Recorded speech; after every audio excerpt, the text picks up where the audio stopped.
Bonjour chers êtres vivants, voici une vidéo pour parler d'amour et de vérité. Faisons pleuvoir la nuit, ensemble, tous ensemble.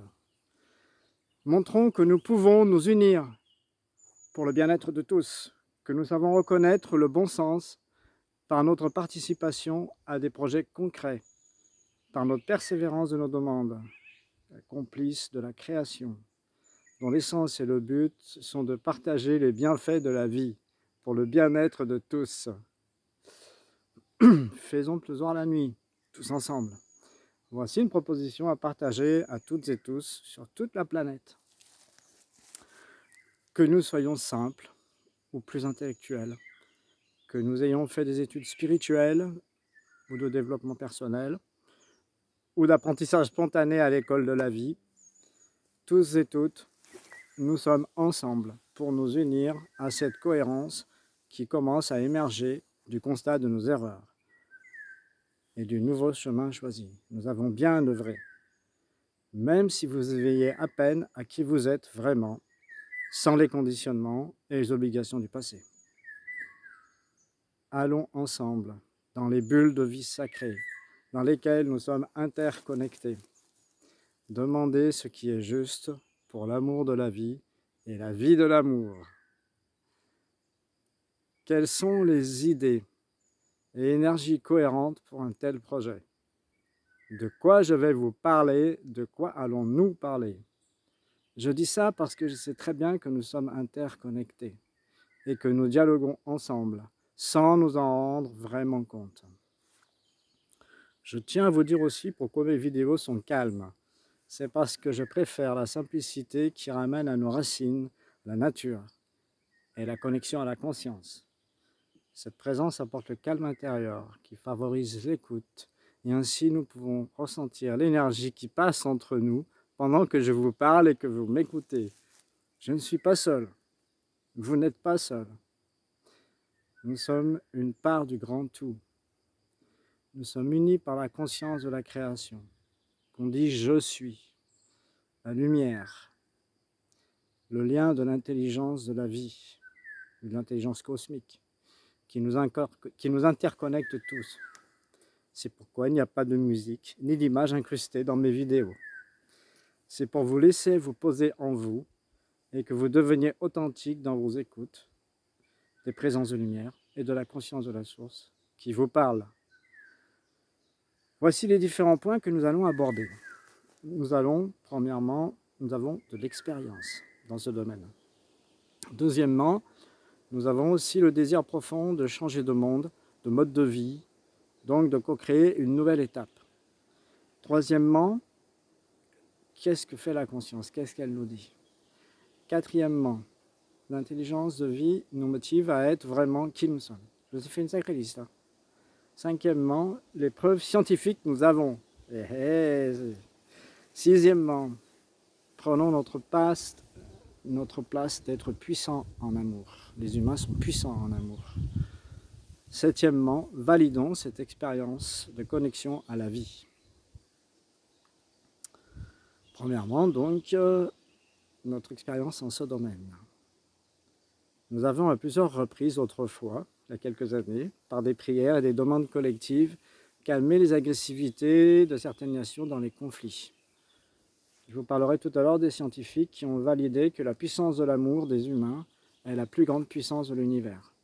Ils ont prouvé l'impact colossal de l'amour dans les méditations pour la paix. C'est prouvé.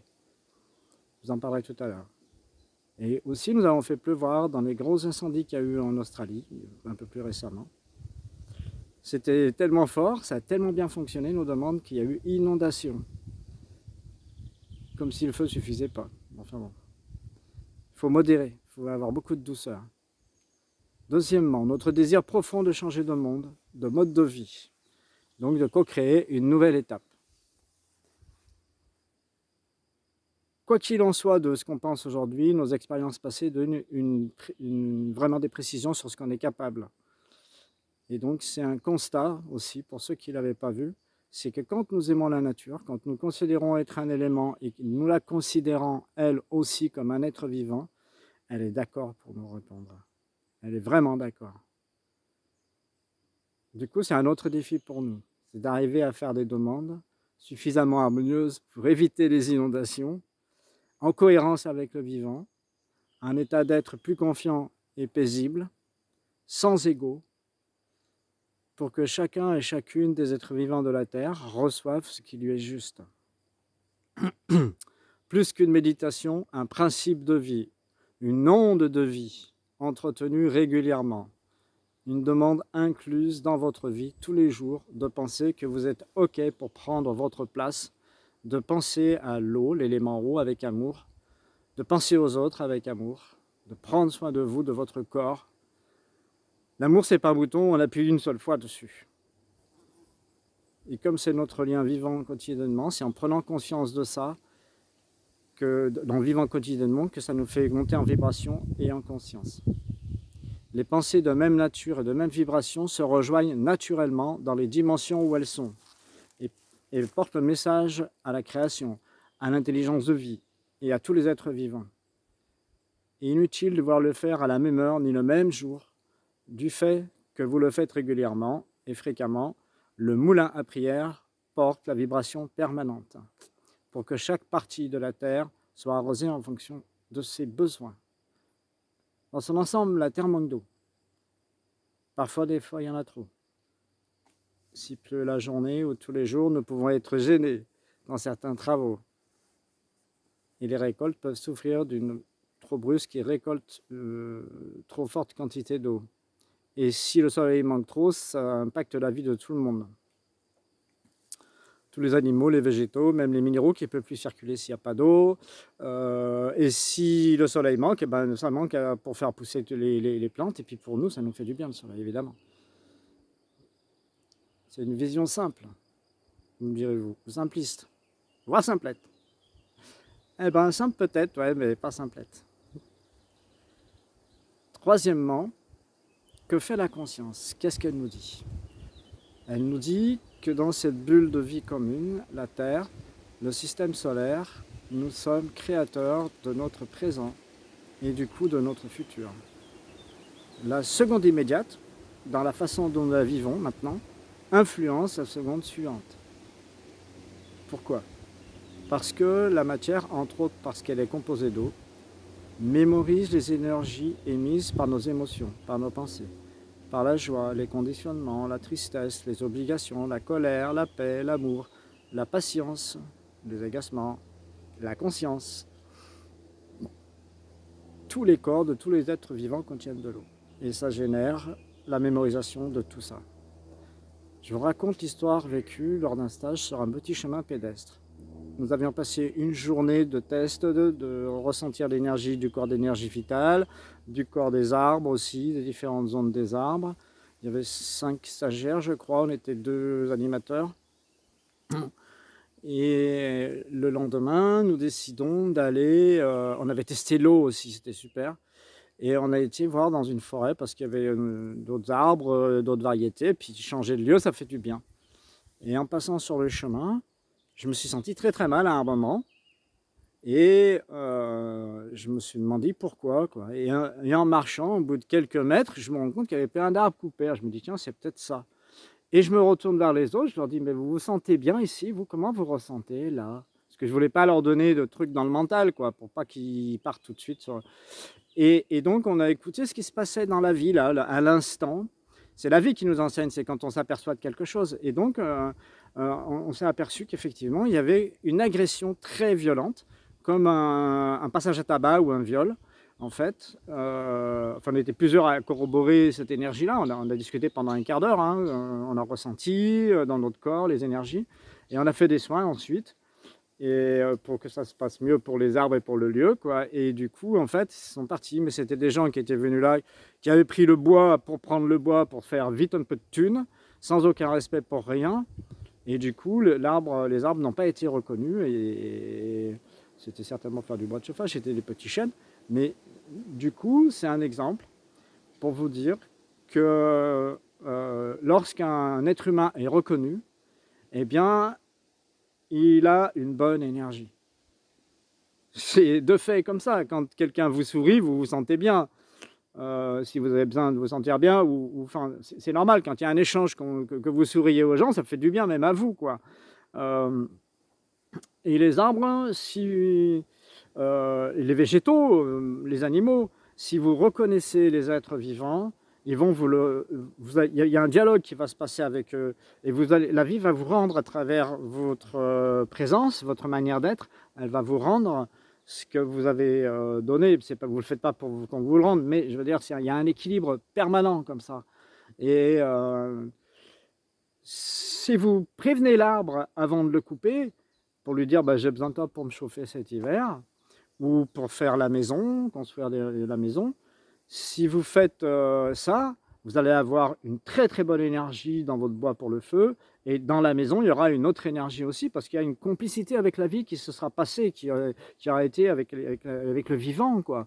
Et ça laisse aussi des traces positives. Et si vous parlez aux légumes que vous mangez aussi, vous ressentez ce que ça fait, vous allez voir. Faisons l'hypothèse maintenant que je râle parce qu'il ne fait pas beau. Alors que les heures avant, parce qu'il n'y avait pas d'eau.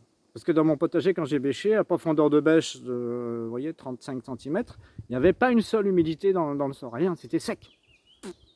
Alors j'étais pas content. Puis après, s'il va pleuvoir, on peut râler aussi, parce que du coup, moi, il n'y a plus de soleil. Mais on n'est jamais content de ce qu'on a. On peut râler parce qu'il y en a qui ont coupé toutes les forêts en Amazonie pour nous faire croire qu'il fallait élever des animaux ou faire de l'agriculture là-bas, alors que ça ne peut pas pousser comme ça après une forêt, enfin bref, ou pour avoir du bois de teck pour faire joli à la maison. C'est une horrible vision de la vie, une horrible vision de la vie. Et surtout que nous ne faisons rien pour changer ça. Toutes ces énergies font un poids réel dans l'ambiance qui vit sur Terre, cette ambiance qui est vivante sur Terre. La conscience nous fait donc remarquer, si on observe tout ça, que vécue comme ça, la vie ne peut pas être harmonieuse. La vie, la nature ne peuvent pas répondre quelque chose d'harmonieux s'il n'y a pas d'unité, s'il n'y a pas un minimum de cohérence dans cette unité. Elle répond en fonction de l'ambiance globale, des humains qui abusent, des humains qui ne font rien pour les en empêcher, parce qu'ils pensent qu'ils n'ont pas le pouvoir, soit parce qu'ils ne veulent pas lâcher leur petit confort. C'est aussi les humains qui font ce qu'ils peuvent pour se rapprocher de la cohérence avec le vivant. Nous pouvons nous demander si nous ne faisons pas exprès d'être désorganisés et mécontents, et ne même pas voir que nous sommes souverains de notre vie, pour éviter de nous rendre compte de notre erreur, peur de se juger soi-même encore. Et ne rien avoir dit quand on avait encore bon sens par rapport à ce qu'ils nous ont proposé, les soi-disant élites, ça commence à mettre la pression quand même. Surtout avec tout ce qui se passe en ce moment. Il y en a qui ne veulent pas le voir, et puis il y en a d'autres qui ont déjà passé, qui ont fait un pas libre et qui sont sortis de l'illusion. Alors reconnaissons la vie. Il est temps de nous accepter, de nous aimer nous-mêmes, de traverser les peurs et les manipulations, dominations que nous avons laissé dresser par ces gens-là, d'accepter, retrouver notre véritable nature, et donc faire pleuvoir la nuit, pour que la Terre et tous ses habitants retrouvent toute sa beauté, sa force, son harmonie. Ça vous dirait? J'espère que oui, c'est tout à fait possible. Quoi que nous râlions, quoi que nous disions ou aimions, nous sommes tous sur cette bulle, perle de vie, la Terre. Nous sommes tous interconnectés, humains, animaux, végétaux, minéraux, éléments feu, éléments air, éléments eau, éléments terre, avec bien sûr lumière, intelligence de vie, amour, qui interconnecte tous les êtres vivants.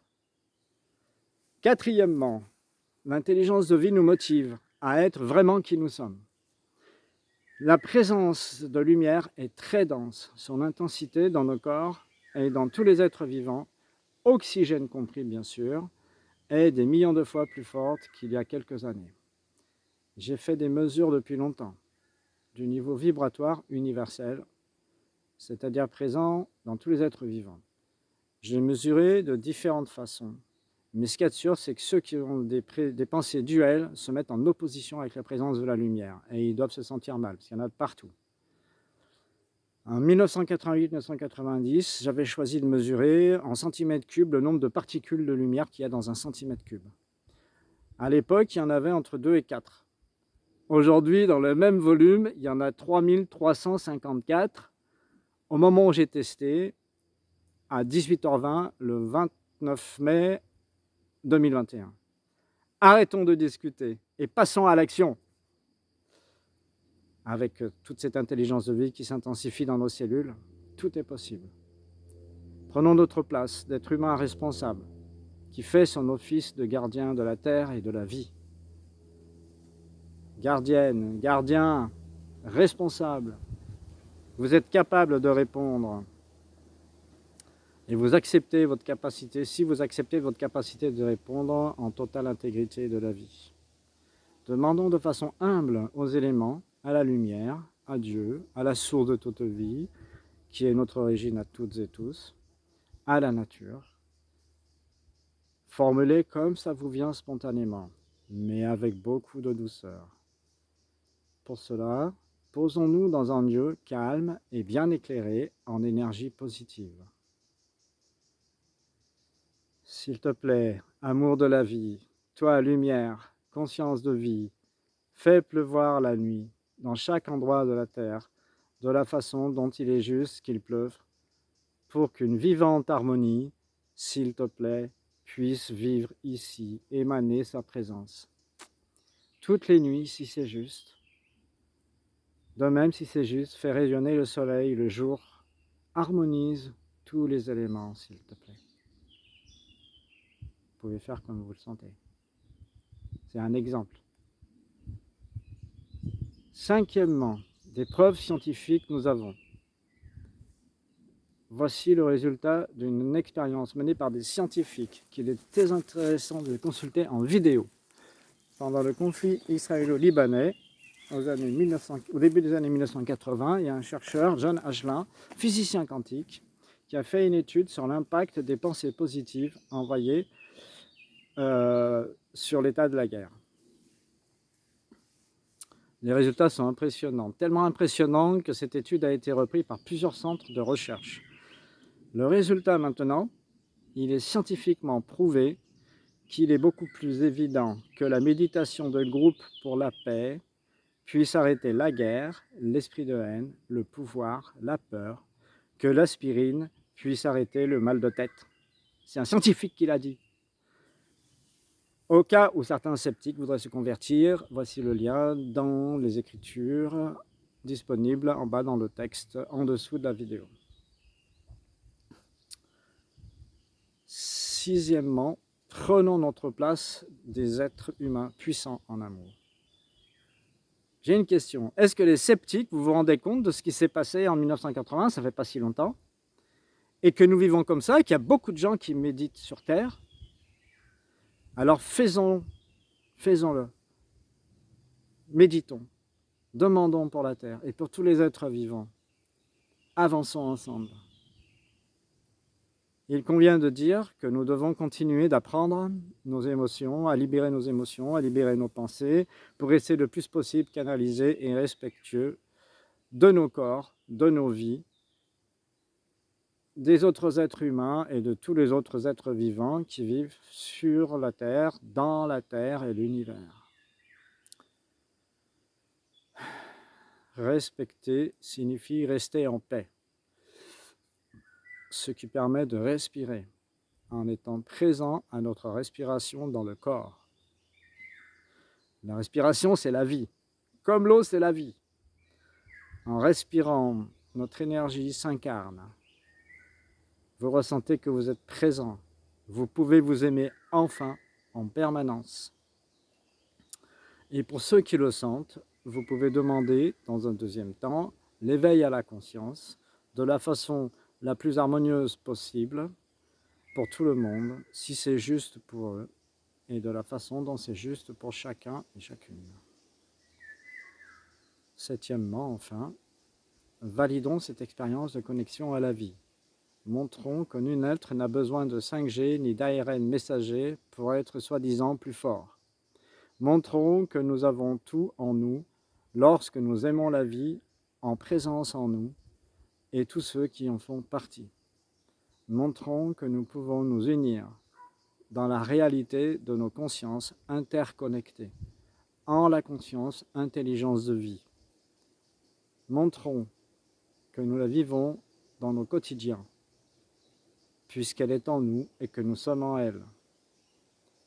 Ayons la patience de pratiquer cette connexion sans limite de temps ni d'espace.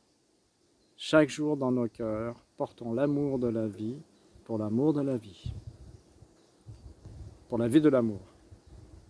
Reconnaissons que nous sommes des êtres divins et souverains. Merci de m'avoir écouté et bonne méditation.